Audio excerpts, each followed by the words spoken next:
සංඛ්‍යානේ කොටස තමයි මම අද කරන්නේ. පිටු අංක 75 බෙදලා ගන්න. මේකේ ගණන් ඔයාලා හදලාද තියෙන්නේ?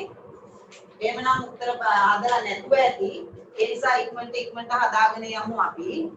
පළවෙනි කාණේ සංඛ්‍යා ව්‍යාප්තිය දීලා තියෙනවා. ඒ සංඛ්‍යා ව්‍යාප්තියක් ගත්තාම අපි ඉස්සෙල්ලාම බලන්න ඕනේ ඒක ආරෝහණ පිළිවෙලට සකස් කරලාද තියෙන්නේ කියලා. මේක දැන් සකස් කරලා තියෙන්නේ. අපි නොදැනුවත්වම හරි හදුවොත් හරියන්න පුළුවන්. නමුත් හොඳට මතක තියාගන්න සංඛ්‍යානේ පාඩමේදී දෙන දත්ත සමූහයේ ආරෝහණ පටිපාටිය බලන්නම ඕනේ. එහෙනම් පළවෙනි එක අහනවා ආරෝහණ පටිපාටියට සැකසු දත්තවල කොටසක් දීලා තියෙන්නේ මධ්‍යස්ථය 11යි කියලා තියෙනවා. එහෙනම් 11 සංඛ්‍යා ව්‍යාප්තියේ 11 යටින් දාගන්න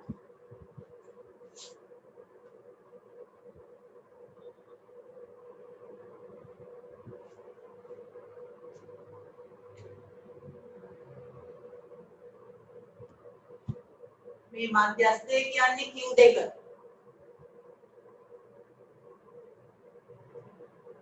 එහෙනම් මේ පැත්තට ඒ කියන්නේ දත්ත සමූහයේ වම් පැත්තට තියෙනවා සංඛ්‍යා 1 2 3 4 5 6 7ක්. එහෙනම් මේ පැත්තට තියෙන්න ඕනින් 7ක්. එතකොට අපි මේක 1 2 3 4 5 6 7 කියලා දාගත්තාම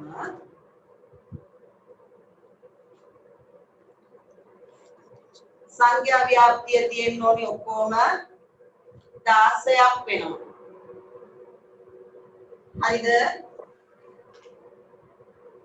ඊගාවට මේකේ පළවෙනි චතුර්ථකය වෙන්නේ මේ 11න් මෙහා පැත්තේ කොටස් දෙකකට බෙදෙන්න ඕනි. මේ පැත්තට 3ක් වෙන් කරා මේ පැත්තට 3ක් වෙන් කරා. ඒ කියන්නේ 6 තමයි Q1 වෙන්නේ. දෙවෙනි ප්‍රශ්නය අහනවා තුන්වන චතුර්ථකය හැදෙන්නේ Q3ෙන් අඩු කරනවා Q1 සමානයි.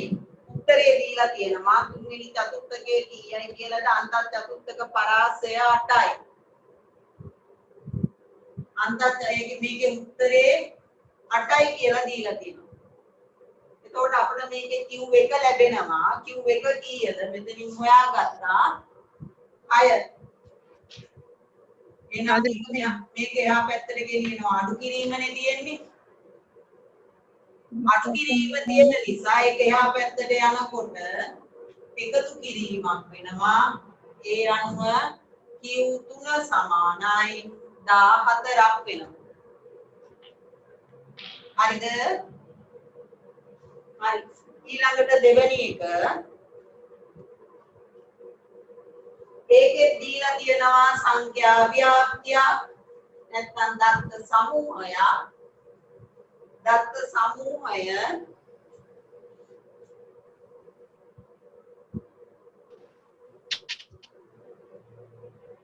අපි මේකෙදී ආරෝහණ පිළිවෙල වමනා වෙන්නේ නැහැ. නමුත් ඕනනම් ලියා ගන්න පුළුවන්.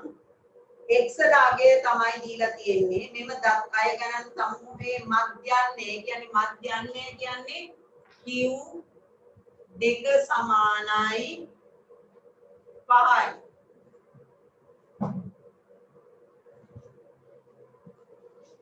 හරිද? එහෙමනම් මේ දීලා තියෙන දත්ත ටික 6යි 4යි x 7යි 4යි 3යි x හැර ඉතුරු ටික එකතු කරගත්තොත් 6යි 4යි 10යි 7යි 3යි 10යි 20යි 24යි. එහෙනම් ඒ ටික එකතු වෙනවා 24ක්. ඒකට x එක්කව වෙලා තමා මධ්‍යන්නේ ඇදිලා තියෙන්නේ.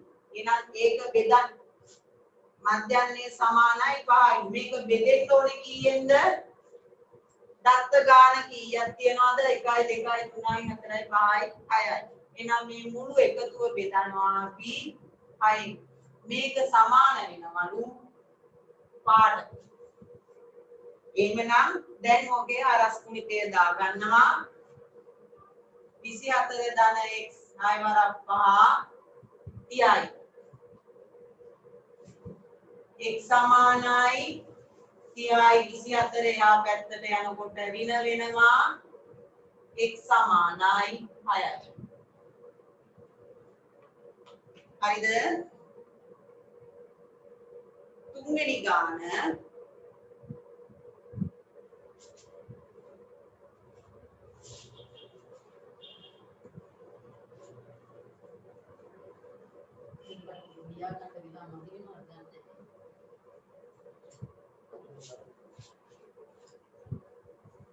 ඔයාලට වෙලාව ලියන්න මේ ගණන හදා ගන්න වෙලාව ඕනි නම් මම චුට්ටක් තව පරක්කු වෙලා මකන්නම්.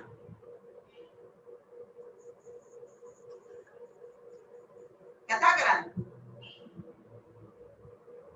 මම හදනකොට වෙනවද නැත්නම් ලියා ගත්තා.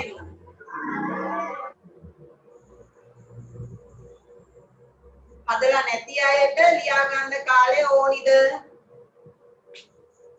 ඔව් ටීචර් ඕනේ. එහෙනම් තව චුට්ටක් පරක්කු වෙලා මකන්නම්. ඊළඟ ගානේ නම් බලා ගන්න. තුන්වෙනි ගාන. හරි ටීචර්. සිසුන් 5 දෙනයි මධ්‍යහ්නය අවුරුදු 13යි. එතකොට අපිට හොයා ගන්න පුළුවන් මේ 5 දෙනාගේම වයස කීයද කියලා. එක්කෙනෙකුගේ වයස අවුරුදු 13ක් වෙනකොට 5 දෙනාගේ හොයන්න මොකද කරන්න ඕනේ? 13 වැඩි කරනවා 5. එතකොට එනවා 5 සරක් 3 15 5 දැම්මා එකක් ඉතුරුයි 5 සරක් 1 5යි 1යි 6යි. එතකොට සිසුන් 5 දෙනාගේම බරවල එකතුව 65ක් වෙනවා සාමාන්‍ය ගණන. මේ අතරට සිසුන් අවුරුදු 19ක් වයසේ තියෙන කෙනෙක් එකතු වෙනවා.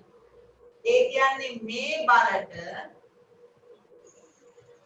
මේ බර නෙමෙයි වයසට එකතු වෙනවා තව 19ක්. ඒ 19 එකතු වුණාම 9යි 5යි 14න් 4 එකක් ඉතුරුයි 2යි 6යි 8යි. දැන් එනවා අවුරුදු 84ක්. ඒ අවුරුදු 84 කී දෙනෙකුගේද? ඉස්සල්ලා 5 දෙනෙක් හිටියා. දැන් තව එක්කෙනෙක් එකතු වුණාම ඔක්කොම සිසුන් ගණන වෙනවා 6ක්. මධ්‍යහ්නය හොයන්න මේක 6න් බෙදනවා. 6න් බෙදපුවාම උත්තරේ එනවා 8ට 6 ඒවා 1යි ඉතුරුයි 2ක්. ඒ 2යි 4යි 24යි 24ට 6 ඒවා 4යි. මේක අවුරුදු. දැන් මධ්‍යහ්නය අවුරුදු ගණන වෙන්නේ අවුරුදු 14යි.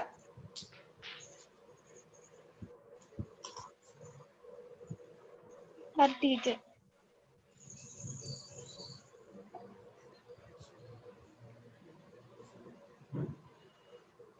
ඉවරද? ඔව් ටීචර්.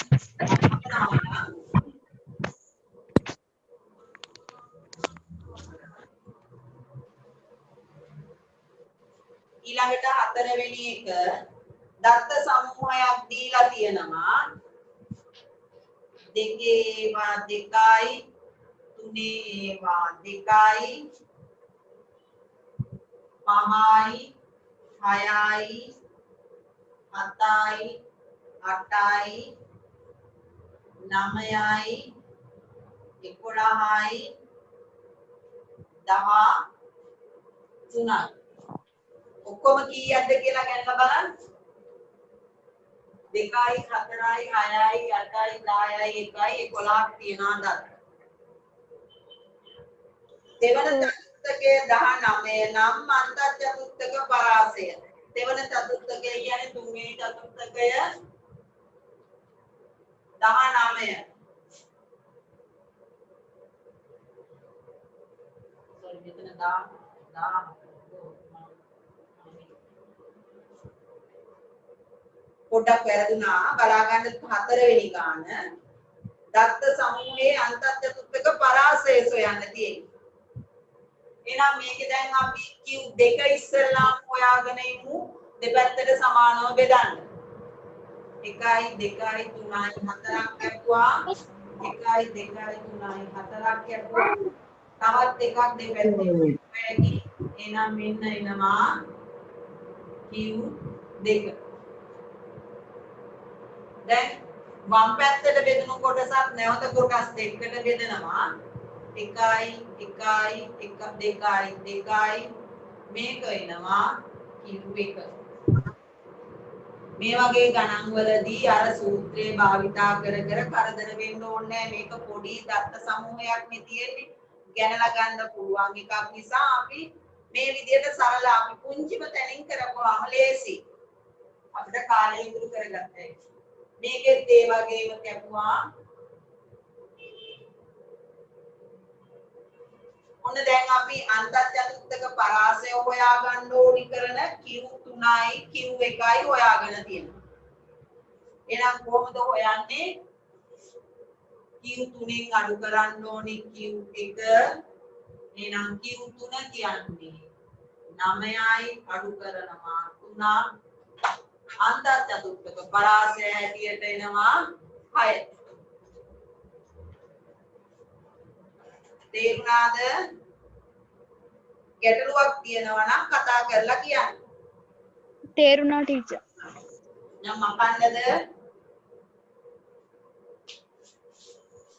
ආඩේ ඔයාලා ගාන නැවත ලියවියා ඉන්න ඕනි නෑ පොතේ තියෙන ගාන හදන්න. ඊළඟට පස්වෙනි ගාන බලන්න. ඒකත් ওই විදියටම දීලා තියෙන දත්ත සමූහයක්.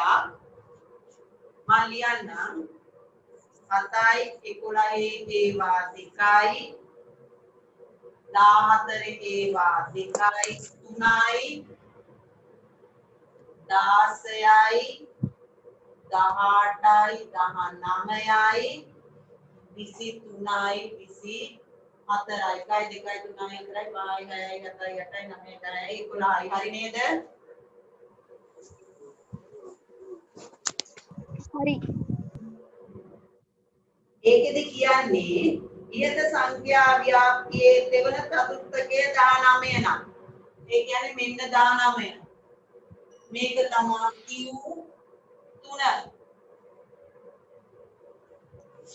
Q3ට යා පැත්තේ අය ගණන් 2යි එහෙනම් මෙහා පැත්තටත් අය ගණන් 2ක් වෙන් කරනවා අපි හරිද දැන් එතන අය ගණන් 5යි මේ වම් පැත්තේ තුල ඉඳන් අය ගණන් 5ක් වෙන් කරනවා 1යි 2යි 3යි 4යි 5යි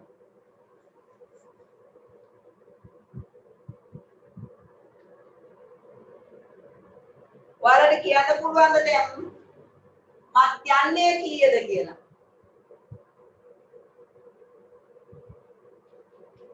මත්යන්නේ කීයද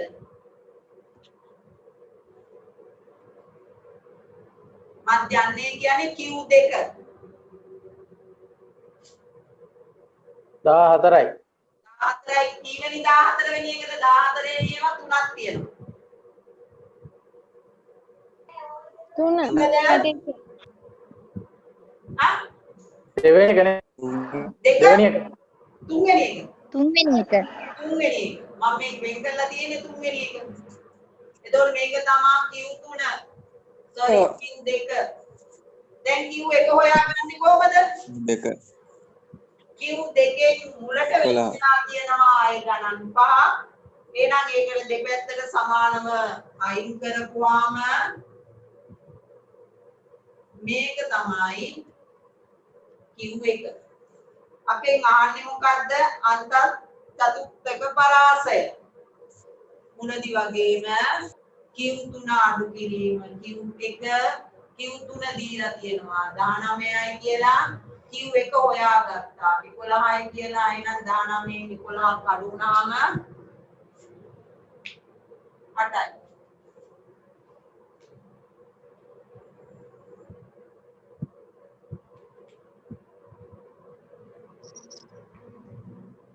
හරි. හරිද හරි ටීචර්. ඊළඟ ගාන ඔයාලම කියලා ඔයාලා උත්තරේ මට කියන්න. නෑ නෑ. අනේ මන් දැම්ම මකන්නේ. ඊගාව ගාන කියව ගන්නකෝ 6 වෙනි එක. ගානක් හදන්න නෙවෙයි තියෙන්නේ.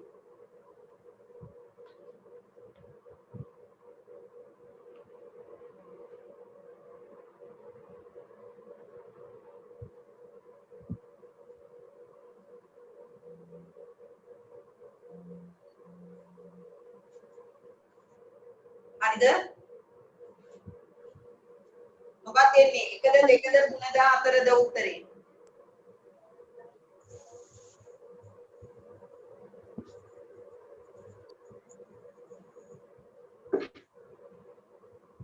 තුන.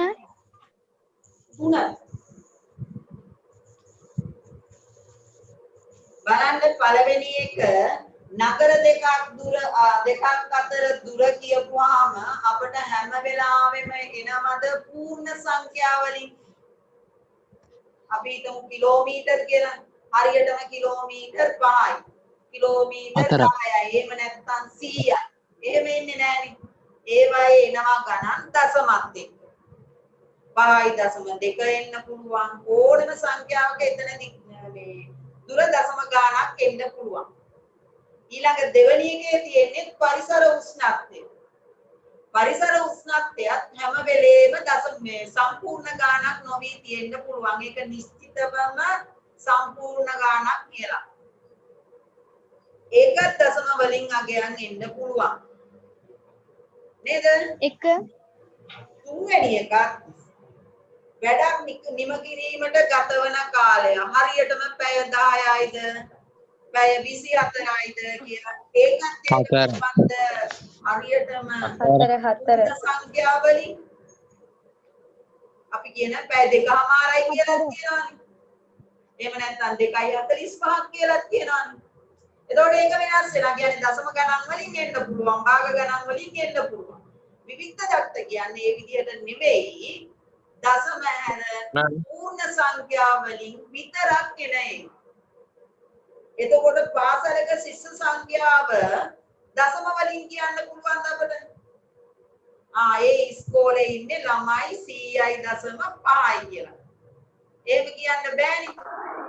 ඒ 4 තමයි උත්තරේ. විතරයි තියෙන්නේ පූර්ණ සංඛ්‍යාවකින් කියන්නේ. එහෙම හිතුවත් ඔයාලට උත්තරේ හොයාගන්න පුළුවන්. අර අනිත් 1 2 3 උත්තර ඔක්කොම දශමාගයෙන් එක්ක කියවෙන එක 4 වෙනි උත්තරේ විතරයි දශම නැතුව පූර්ණ සංඛ්‍යා වලින් විතරක් කියන්නේ. එහෙනම් ගැලපෙන උත්තරේ 4.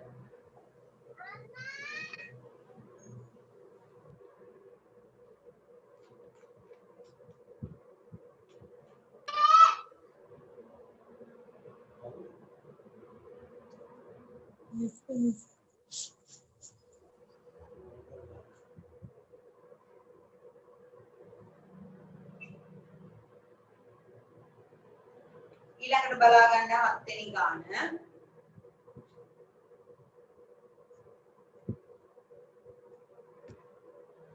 අනිකාන්තර දීලා තියෙනවා 1 5 6 10 11 15 මේකේ සීමා ලියන්න කියලා. කාගේද 6 10 පන්තිය පාන්තරේ විතරක් සීමා ලියන්න කියලා. දැන් ඔයාලට පේනවා මේ පන්ති ප්‍රාන්තරයේ 5න් ඉවර වෙනකොට මේක 6න් පටන් ගන්නවා. එහෙම නැත්නම් අපි දැකලා තියෙනවා මෙතන 6 තිබිනා මෙතෙන්ටත් 6 එනවා. හරිද? එතකොට මේ පන්තියේ සීමාව කියන්නේ කොච්චරද? පන්ති ප්‍රාන්තරයේ තරම 6යි 7යි 8යි 9යි 10යි. එතකොට මෙතන සීමා වෙනවා 5ක්. ඊගාවට අහනවා මායි.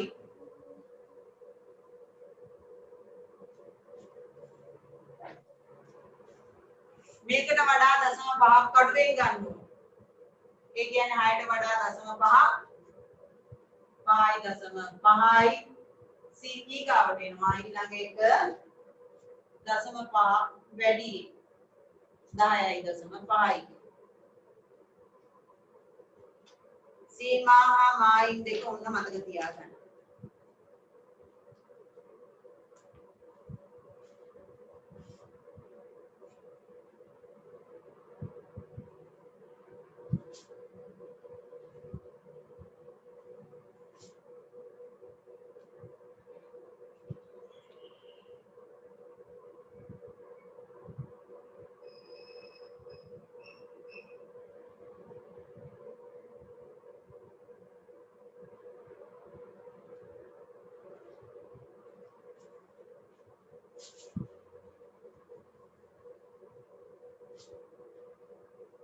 ඊළඟ ගාන තියෙනවා වට ප්‍රස්ථාර ගාන 76 වෙනි පිටුවේ 8 වෙනි ගාන.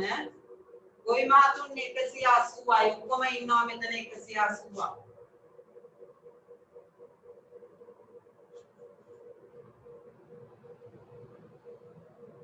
කැරට්ටා බෝංචි වගා කරන ගොවීන් සමානයි.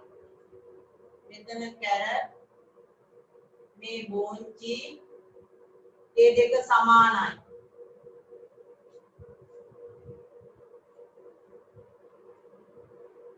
කැරට් වගා කළ ගොවීන් ගණන හොයන්න කියන්නේ දැන් මෙතනදී දීලා තියෙනවා රාබු වල අංශක 30යි කියලා අලවලට කීයයිද සංකේතයක් දාලා තියෙනවා. එහෙනම් අපි දන්නවා ඒකේ විශාලත්වය මේ සංකේතය අංශක 90යි කියලා. මේ ටික ඔක්කොම එකතු කරපුවාම මුළු වඩ ප්‍රස්ථාරයටම ඉන්නේ 360යි. 360න් අඩු කරනවා මේ ඔක්කොම එකතු කරලා. මේක අපි ගමු කැරට් x කියලා. බෝංචිත් එහෙමනම් x වෙනවා. එතකොට එතන එනවා 2x එකතු කිරීම 30 එකතු කිරීම 90.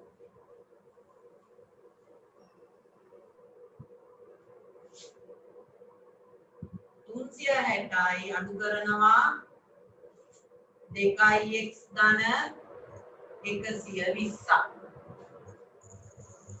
360න් 120ක් අඩු කරපුවාම ආයෙත් එකක් 4යි තුනෙන් එකක් 2යි.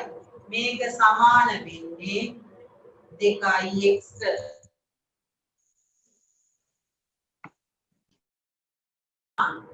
දෙපැත්තම x සමානයි දෙකෙන් බෙදුනහම 120යි. x කියන්නේ අපි කිව්වා දැන් අහන්නේ කැරට් නේ. කැරට් වගා කළ ගොවීන් සංඛ්‍යාව වට එන කෝණය හොයාගත්ත අංශක 120යි.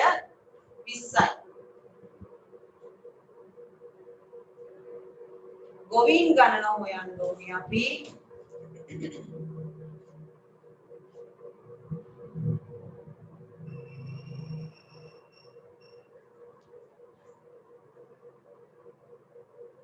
තුන්සිය හැටටම ඉන්නේ ගොවීන් 180ක් නම් අපි හොයනවා 120කට කොච්චරක්ද කියලා.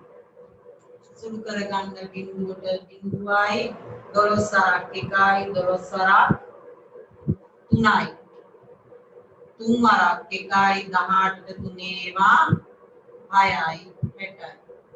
එහෙනම් කැරට් ගොවීන් ඉන්නේ 60 දෙනයි.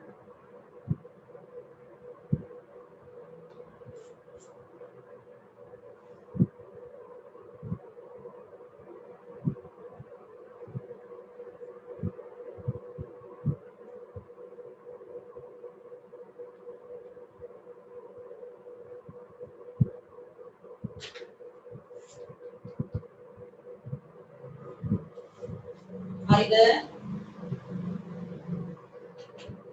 හරි ටීචර්. ඒ වුණාද? ඔව්.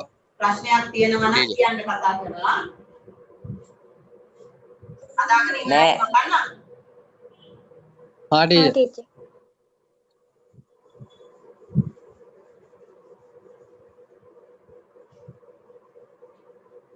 ඊළඟ ගාන කියව ගන්න.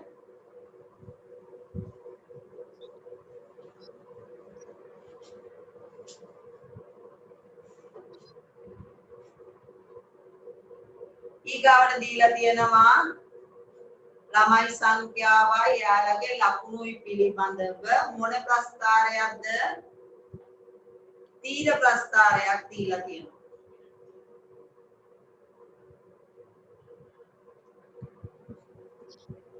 ලකුණු 70ට වඩා ලබාගත් සිසුන් සංඛ්‍යාව මුළු සිසුන් සංඛ්‍යාවෙන් කවර භාගයක්ද කියනවා නම් අපි ඉස්සෙල්ලාම මුළු සිසුන් ගණන හොයාගෙන ඉන්න ඕනේ. මුළු සිසුන් ගණන හොයාගන්න වෙන්නේ මේ ස්තම්භවල නැත්නම් මේ තීරු වල තියෙන ගණන කොච්චරද කියලා හොයාගන්න. ලකුණු 20ක් 30ක් අතර තියෙනවා ළමයි ගණන 20ක්. තේරුණාද ඒක? 20 ආවේ කොහොමද කියලා බලන්න. පළවෙනි තීරුවේ උස. හරිද? ඊගාවට දෙවෙනි තීරුව 30ක් 40ක් අතර ඒ තීරුවේ උස තියෙනවා 80ක්. එහෙනම් ඒ ළමයි 80යි කියන්නේ. ඊළඟට 40ක් 60ක් අතර තීරු කීයක්ද? 40යි 50යි තීරුවයි 50යි 60යි තීරුවයි 60යි 70යි තීරුවයි තීරු තුනක් තියෙනවා. එක තීරුවකට තියෙනවා 40ක්. පැහැදිලිනේ කියන දේ? එහෙනම් එකතු කරන්න ඕනි 40 ඒවා තුනක්. ඊළඟට අවසාන තීරුවත් ඒ වගේ 70යි 90යි අතර එතකොට තීරු දෙකයි තීරුවක උස 20යි තීරු දෙකයි ඒක එකතු කරනවා 20 ඒවා දෙකක් කියනවා.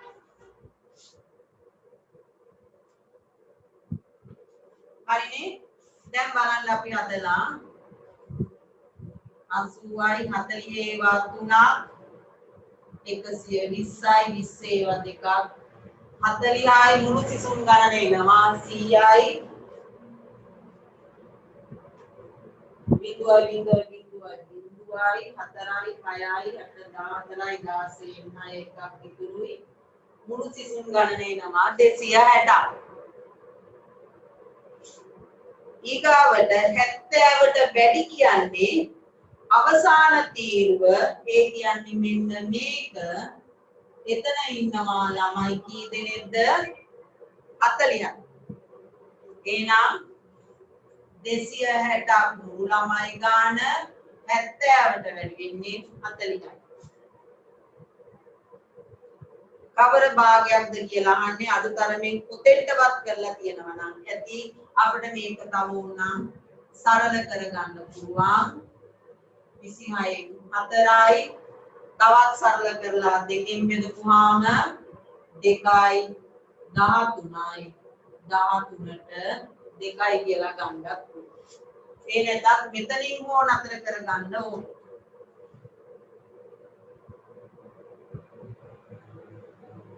තේරුණාද?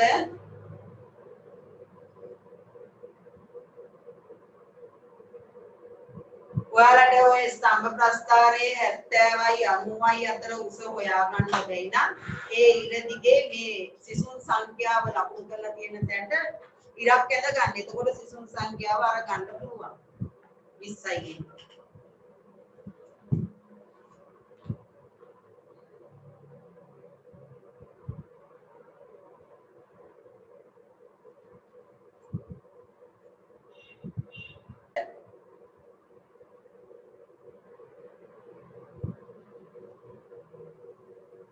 ඔව් ඉවරයි ටීචර්. අයි මෙතුවා. ඊළඟට බලාගන්න එකක් තියෙන්නේ ස්තම්භ ප්‍රස්ථාරය.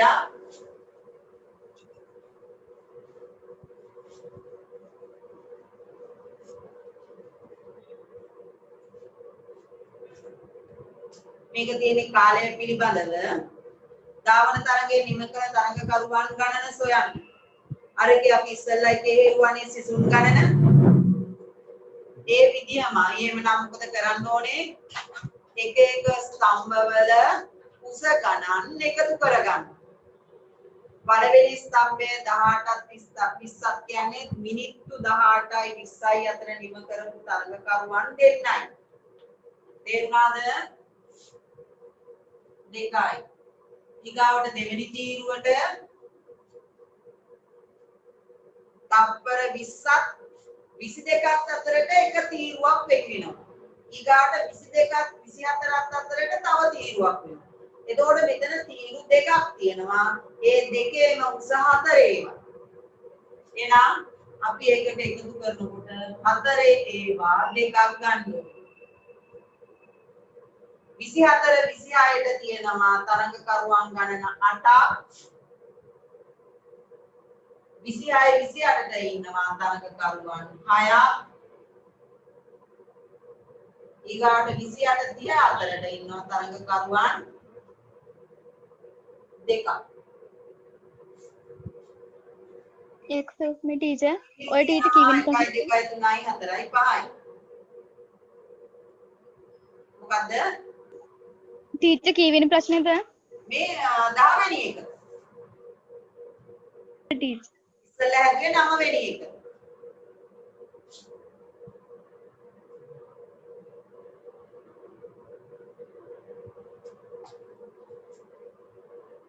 හරි නේද?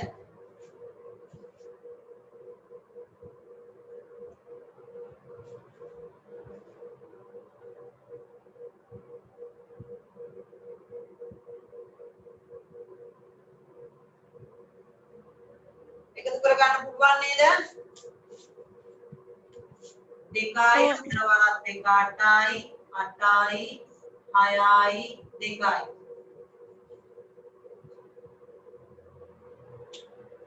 6යි 2යි 8යි 8යි 16යි 8ව 3ක් 24යි 2යි 26යි.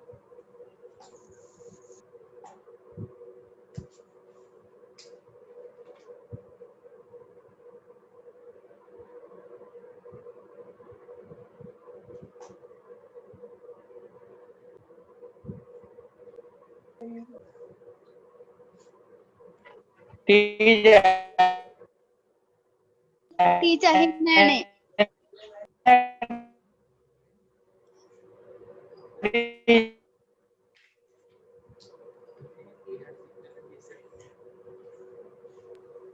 අනේ ටීචර් අහින්නේ නෑනේ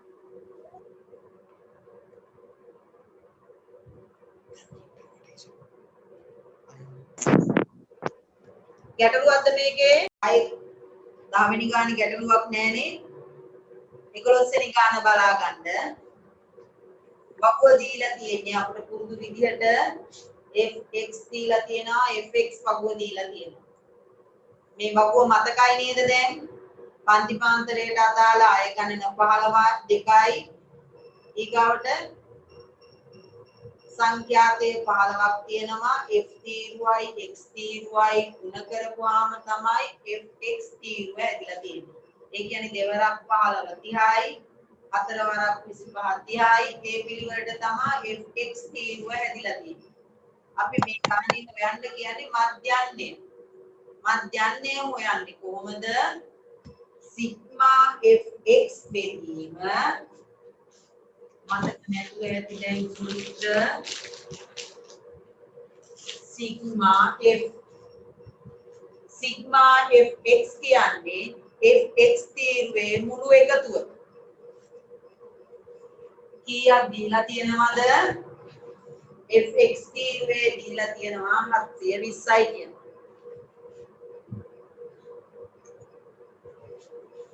ඒ වගේම තමයි f තීරුවෙත් එකතුව දීලා තියෙනවා. සිග්මා f කියන්නේ f තීරුවේ මුළු එකතුව. ඒක දීලා තියෙනවා 20යි කියන. දැන් බෙදපුවාම බිඳුවට බිඳුවක් කැපුණා 10න් බෙදුවා. දෙකෙන් බෙදනකොට 1යි 7ට 2 3යි 12ට 2යි එහෙනම් මධ්‍යන්නේ එන්නේ මධ්‍යන්නේ 36යි.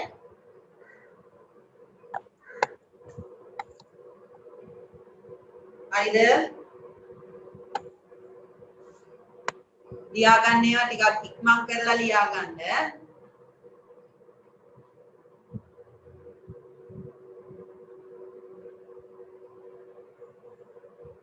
හරි නේද? 12 වෙනි ගාන බලා ගන්න. ටීචර් ඇහෙන්නේ නැහනේ. ඇහෙන්නේ කියන්නේ මේ නම් හරියට ඇහෙනවා. නෑ. ඔයාගේ සිග්නල් අප්ඩේට් එක පොඩ්ඩක් බලන්න පුතේ. මේ චෙක් කරනවා. හරිද දැන්? දැන් මාක් කරන්නවත් වෙයි. හරි ටීචර් හරි. හරි. දැන් 11 වෙනි ගාන හරිනේ?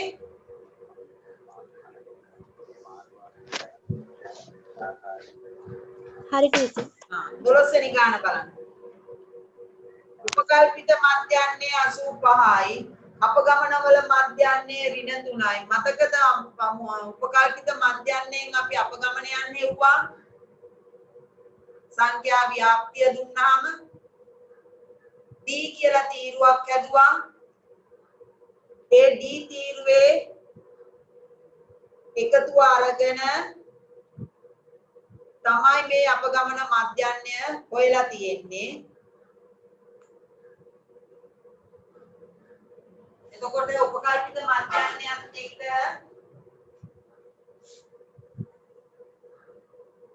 මධ්‍යන්නය හොයනකොට සූත්‍රය මතකද? උපකල්පිත මධ්‍යන්නයට ගත්තා A කියලා එකතු කරනවා සිග්මා F D යට සිග්මා X කියලා ගත්තා. ඔය සූත්‍රය මතකද? නෑ ඔය සූත්‍රේ මේ කොටස සුළු කරලා තමයි අගය දීලා තියෙන්නේ. මෙන්න මේ ටිකට අගය දීලා තියෙනවා ඍණ 3යි කියලා. ඔයාලට ඒ ටික හොයන්න නෑ ඔයලා දීලා තියෙන්නේ. පැහැදිලි නේද? එහෙනම් ඒවලාගය තියෙනවා මේකේ උපකල්පිත මධ්‍යන්නේ 85යි කියලා. ඒ අපි අපගමනයන් ගන්න උපකල්පනය කරපු මධ්‍යන්නේ අගය. එහෙනම් ඒ අගය දීලා තියෙනවා 85යි කියලා. ආදේශ කරනවා 85යි එකතු කරනවා මේ ටික සුළු කරලා අපිට දීලා තියෙනවා ඍණ 3යි කියලා අගය. එහෙනම් ඒක එකතු කරන්න ඕනේ ඍණ 3. මෙතන වරහණක් දාලා ඍණාගයන් දාගන්න. ධනාගයන් තිබුණොත් වරහණක් වමනා නැහැ. බොහෝ වෙලාවට එන්නේ ඍණාගයක්. ඒ නිසා මේ වරහණ දැමිය යුතුමයි. දැන් මෙතන ධනයි ඍණයි ලකුණ වෙනස් නිසා මොකද වෙන්නේ? වටිනාකම් ලොකු එකෙන් කුඩා එක අඩු වෙනවා. ඒ කියන්නේ 85 අඩු වෙනවා. එතකොට උත්තරේ ඇටියට එනවා 82යි කියන්නේ. බැරි වෙලාවත් මේ ඍණාගය වැඩි වෙලා තිබුණොත් ඔයාලගේ උත්තරේ ඍණ කරගන්න මතක තියාගන්න.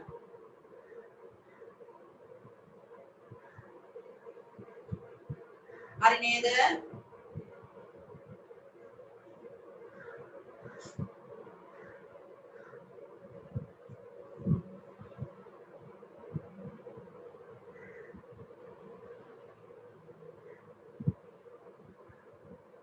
හරි නේද?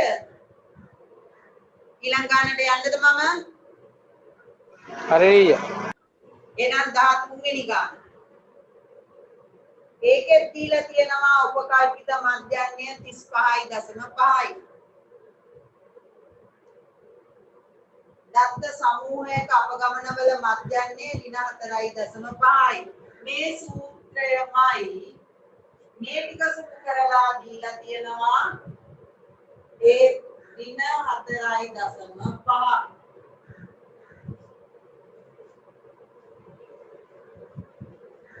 ඔය සූත්‍රයමයි උපකල්පිත මධ්‍යන්නේ හැටියට දීලා තියෙන්නේ 35.5. ඒ එකතු කිරීමමයි ඍණ 4.5. අරගේ විදිහටමයි අඩු වෙනවා 35.5 අඩු වෙනවා 4.5 ඕක පේලියට ලියලා අඩු කරගන්න බැයි නම් තීරුවට ලියා ගන්න 4.5 අඩු කරන්න 0.1 31යි අපගමනය වෙන්නේ 31යි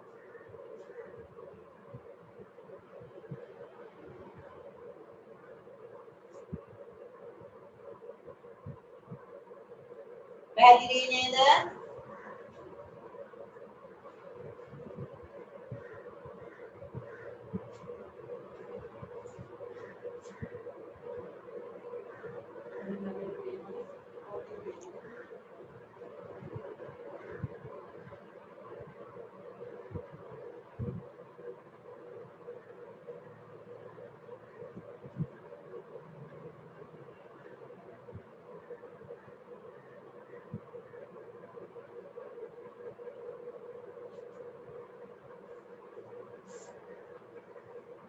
ඊළඟ ගානට යන්නද මම हाँ टीचर හදාගෙන ඉවරයි නේද ඕ ඊළඟට බලන්න 14 වෙනි ගාන අනිත් පිටුවේ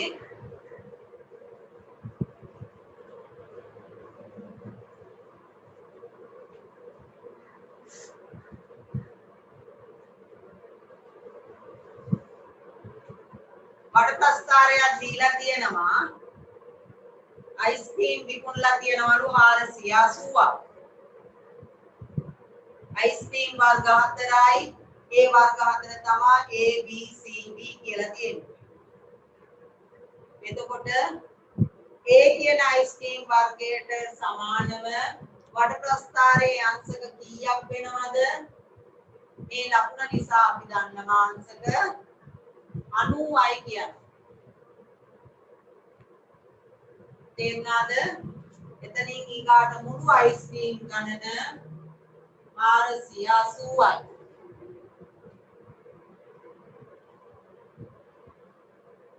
පළවෙනි ප්‍රශ්නේ A වර්ගයේ අයිස්ක්‍රීම් කොපමණ ප්‍රමාණයක් විකුණලාද කියලා අහන්න ඒක හොයන්නේ කොහොමද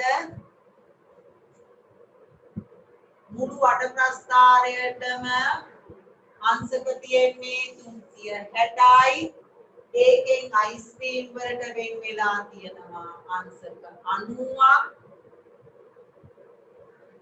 එහෙනම් 480න් කොච්චරද අච්චරට මෙච්චර නම් මෙච්චරට කොච්චරද සුළු කරගත්ත හැකිද සුළු කරලා මට උත්තරේ කියන්න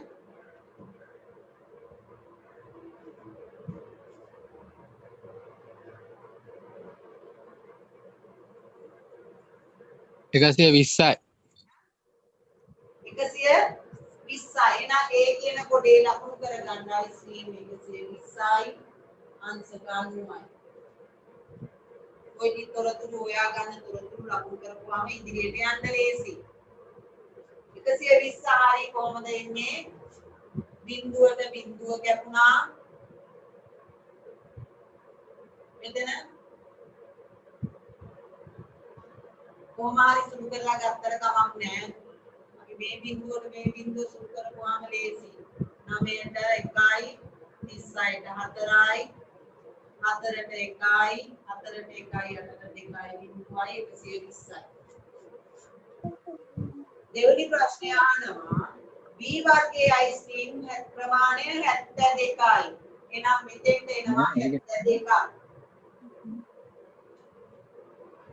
එම ප්‍රමාණය නිරූපණය කරනු ලබන කේන්ද්‍රික ඛණ්ඩයේ කෝණය අහන්නේ. දැන් එනම් බලනවා දෙවෙනි එක මුළු අයිස්ක්‍රීම් ගණන 480යි ඒකෙන් B වර්ගයේ ගාන 72යි එහෙනම් මේකට 360න් කොච්චරක් වෙන් වෙනවද කියන්නේ අංශක 360යි සුළු කරලා උත්තරේ කියන්න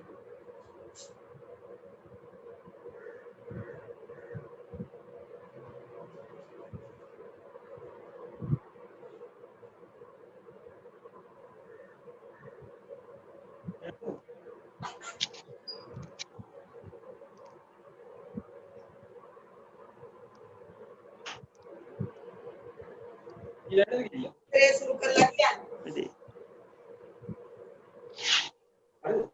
හරි. හරි. අඩෝ.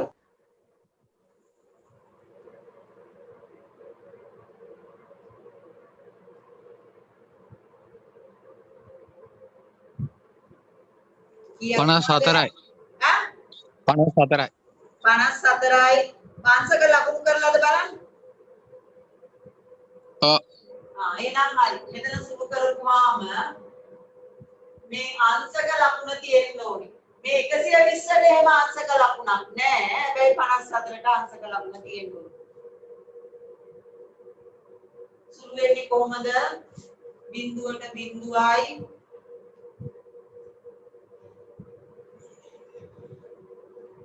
හරිද?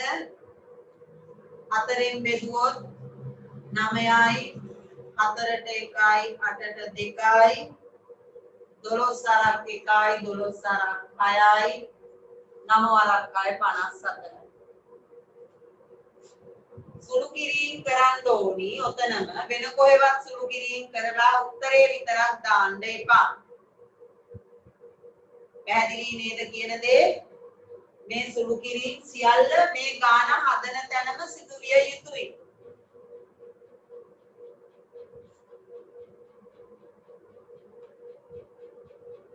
ඉවරයිද ලියාගෙන හදාගෙන?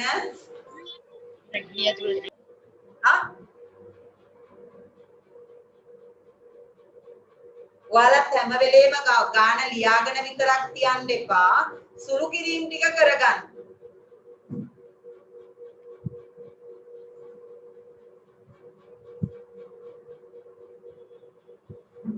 හරි ටීචර්. ඊගාට තුන්වෙනි එක.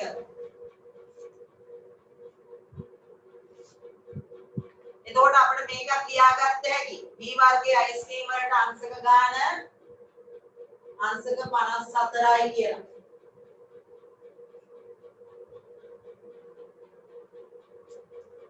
තුන්වෙනි එකේ අහන්නේ C වර්ගයෙන් දෙගුණයක් D වල තියෙනවා. අපි හිතමු D වල තියෙන්නේ x ප්‍රමාණයක් නම් C වල තියෙන්නේ x ප්‍රමාණයක් නම් ඒ වගේ දෙගුණයක් D වල කියන්නේ 2x. ඔක තේරුණාද?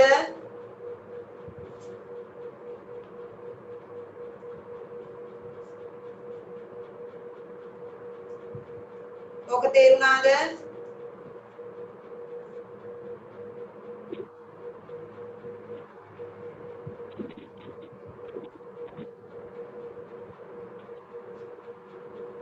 හරිද?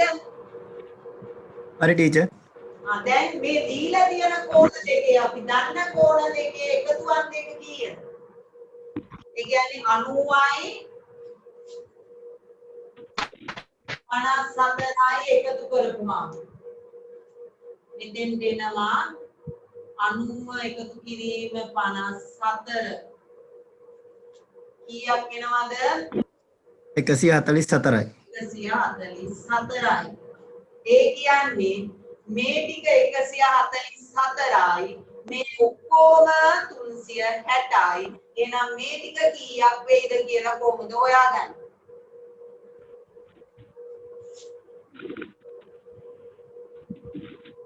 හැටින් 144ක් අඩු කරනවා.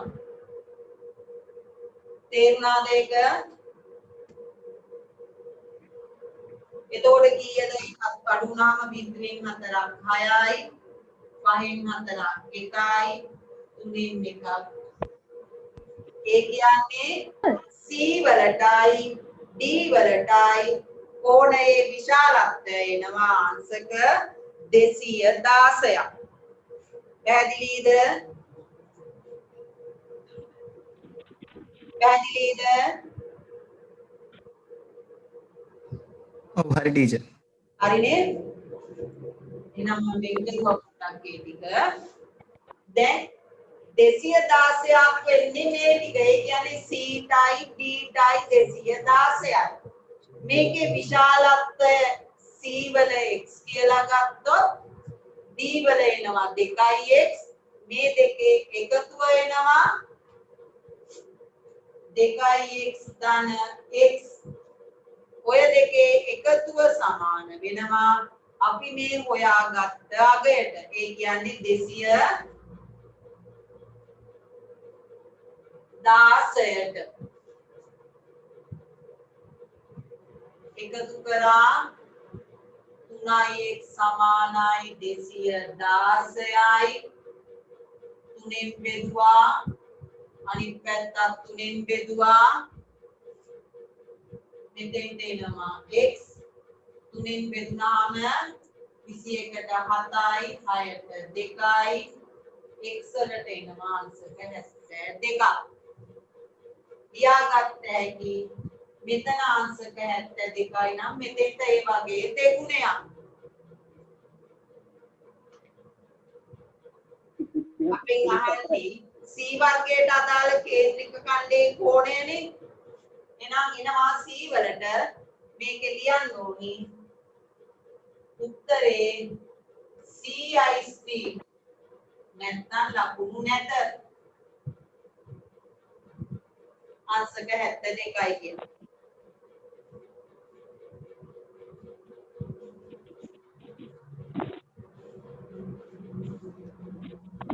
මේ ඉහළින් ගිය ප්‍රාදක ගණන් ටික මකනවා.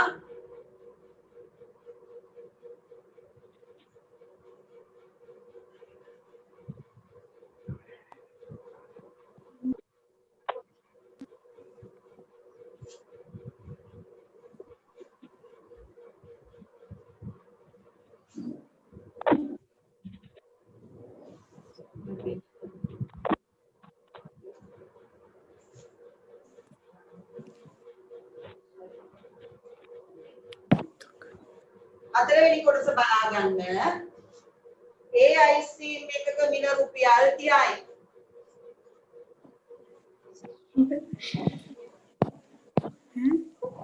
ඊයේ සවුන්ඩ් මදි.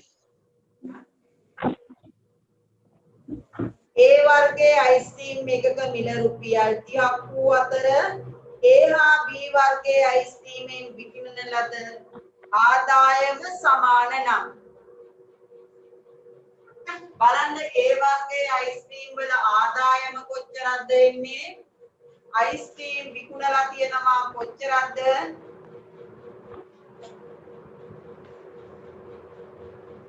120යි මතකද? පළවෙනි ප්‍රශ්නේ උත්තරේ A වර්ගයේ අයිස්ක්‍රීම් කොපක් ප්‍රමාණය හෙව්වනේ අපි 120යි. එහෙනම් 120 වැඩි වෙන්න ඕනේ එකක ගාන 30යි. සමානයි වැඩි කරපුවාම උත්තරේ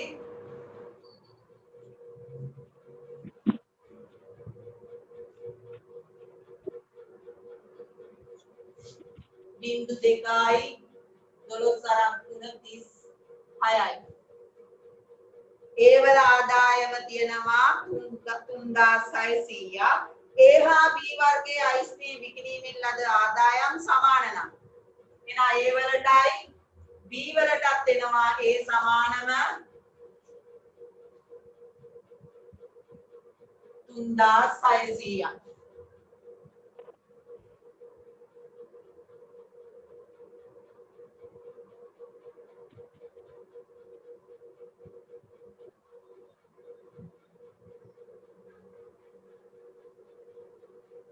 හරිද?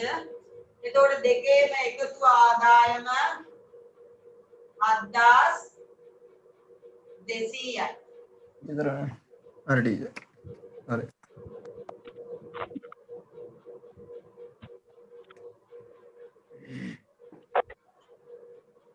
B වර්ගයේ අයිස්ක්‍රීම්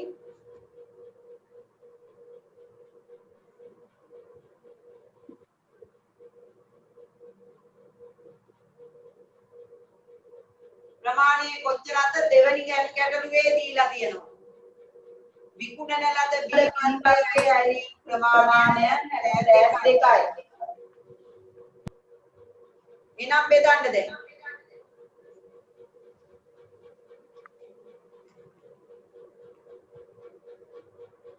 කීයද උත්තරේ? රුපියල් 50යි. හරි.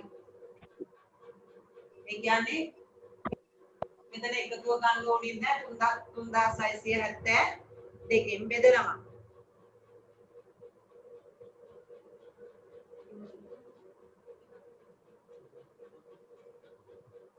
හරිනේ?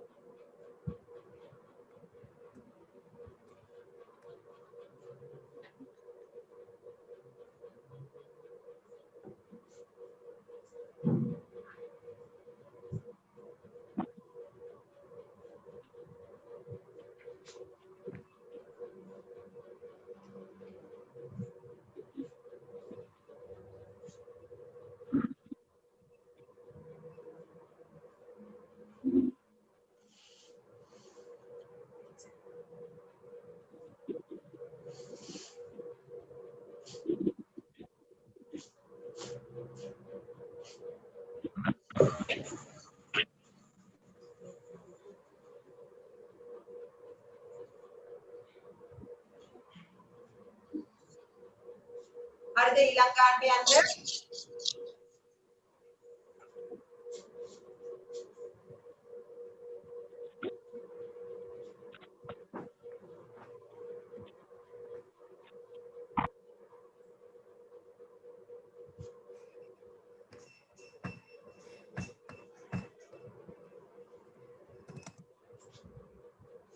ඊළඟට බලා ගන්න 15 වෙනි ගාන වියදම් පිළිබඳව වට ප්‍රස්තාරයක් තියෙන්නේ වියදම් වර්ග 4ක් තියෙනවා පුස්තකාල පොත් වලට අංශක 60ක කෝණයක් ගොඩනැගිලි වලට අංශක 150ක කෝණයක් පරිගණක වලට කෝණ ලකුණ නිසා අපි දන්නවා අංශක 90යි කියන්නේ පළවෙනි ප්‍රශ්නේ අහන්නේ දීලා නැති කෝණය ඒ කියන්නේ ලී බඩු වලට වෙන් වෙලා තියෙන කේන්ද්‍රික ඛණ්ඩයේ අගය හොයන්නේ කොහමද මේ ඔක්කොම වෙනවා 360 එහෙනම් 360න් අඩු කරනවා ඒ දන්න ඔක්කොම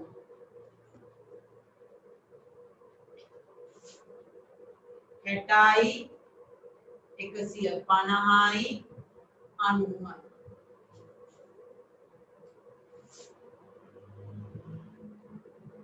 බිඳුවයි 9යි 5යි 14යි 14යි 6යි 20යි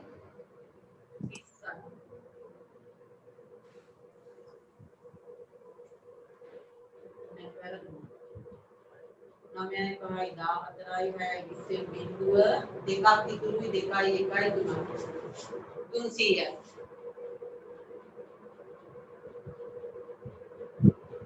එතකොට කීයද අගේ එන්නේ කේන්ද්‍රික ඛණ්ඩයේ විශාලත්වය කීයක් වෙනවද 60යි ටීචර් 60යි අංශක 60යි අංශක ලකුණ තියෙන්න ඕනේ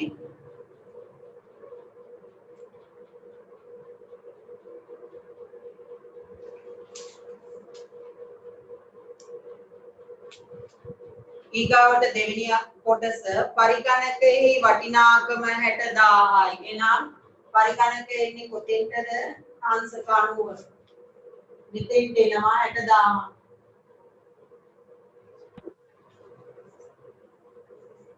දැන් මුළු මුදල එන ඒක හොයන්නේ කොහොමද අංශක 90ට තමා 60000ක් දීලා තියෙන්නේ මුළු වට ප්‍රස්ථාරය 360යි. ඔක සුදු කරගන්න මම මොකද වෙලාව ඉවර වෙගෙන යනවා ඒ නිසා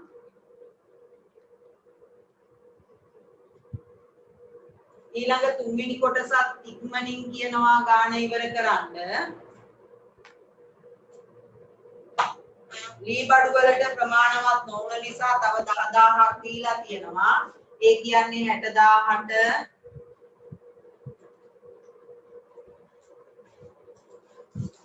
තව 10000ක් එකතු වෙනවා 70000යි දැන් ඒකේ කෝණේ විශාලත්වය දැන් මුළු මුදල ආවේ කීයද මේකේ උත්තරේ ආවේ කීයද දෙවෙනි කොටසට ආපු උත්තරේ කියන්න මට.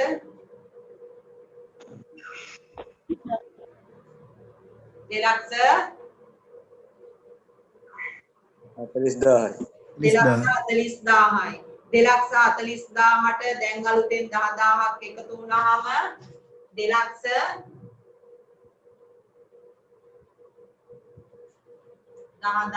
එකතු වුණා කියන්නේ 2,50,000යි. දැන් මෙතනදී හොයන්න ඕනේ කෝණය කොහමද? 2,50,000ට 70,000ක් නම් 360ට සුළු කරගන්න පුළුවන් නේද? බිංදුව අතරම කැපුවා ඇති. හරිනේ මොකද සුළු කර කර ඉන්නේ නැවම කාලය අවසන් වෙන යනවා යන්නේ. ඔයාලට මේ ගැන ගැටලුවක් තියෙනවා නම් මේ පොත දැන් දිගටම ඔයාලා හදන්න ගන්න. අපි බලාපොරොත්තු වෙනවා තව දිගටත් මේවා මේ පොත ඉවර කරගන්න. ඊයේ විද්‍යා විශ්වවිද්‍යාලයත් මේ පොතම තමයි කරේ. ඒ නිසා පුළුවන් තරම් මේකේ අභ්‍යාස ඔයාලා කරලා සූදානම් වෙලා ඉන්න. එතකොට ඔයාලා කියනවා තියෙන උත්තර නිවැරදිද කියලා බලාගෙන වැරදි නම් විතරක් අදාළ කොටස් හදාගන්න එක විතරයි. ඒ නිසා මේකේ අභ්‍යාස කරගෙන ඉන්න. අපෝ බලන්න පොත තියෙනවා ඒකයි මේ කියන්නේ. ආයෙත් දවසක දැනුම් දෙයි ගණිතයේ තියෙන දවස එදාට නැවත හමු වෙනකම් කොහොම නිසා පොඩ්ඩක් කොහොම ඉන්න